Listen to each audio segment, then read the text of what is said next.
A warning siren went off. Its nerve-wracking screech awoke them both, startling and confusing them simultaneously. Mikhail snatched up his cell phone where it was recharging on its stand beside the bed and glanced at the screen. "It's the emergency broadcast signal. It's telling everyone to turn on their TVs. Television, on," he announced loudly.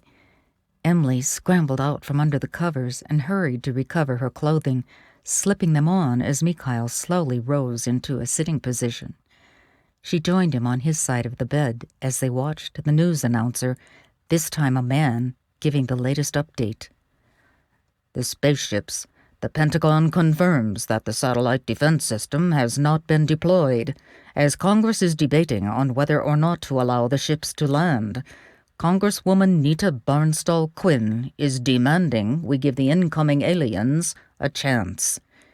There was a shot of a middle-aged woman standing behind a podium. "How do we know these are not peaceful peoples? Why are we suddenly on the defensive? I'll tell you why. It's because of all those movies we watched as we were growing up. Just because they're here doesn't mean they're dangerous. I call on my fellow congressmen to allow these visitors from outer space a chance to prove whether or not they're dangerous. We simply cannot automatically assume they're here to conquer us." "That woman's an idiot," Emily commented as the delegate continued to rant. "It's people like her who gave the Teacock enough time to put their plan in place.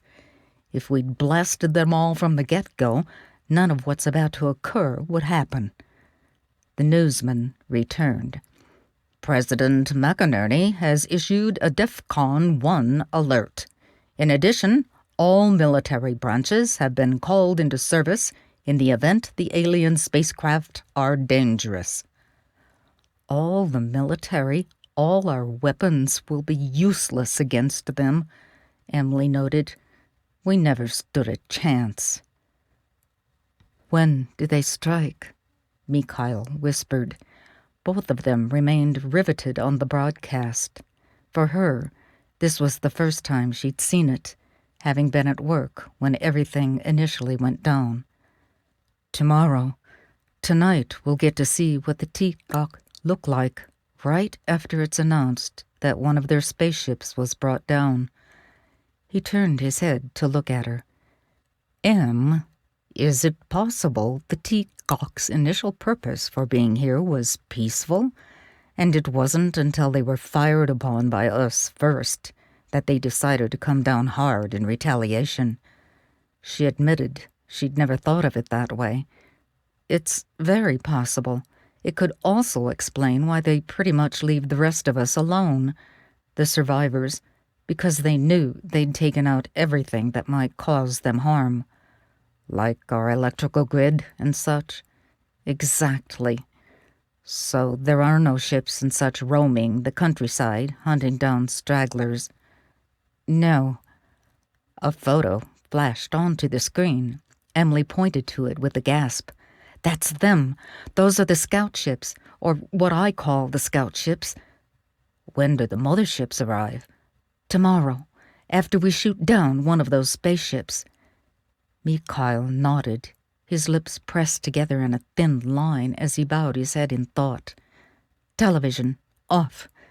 The screen went blank, and he rubbed his hands over his face. He reached for his phone and called a number. His head remained bowed, his eyes closed as he made the call. "Hi, Mom. I just called to see how everyone was doing." His voice was strained as he fought the tears. "Just wanted to tell you and Dad how much I love you.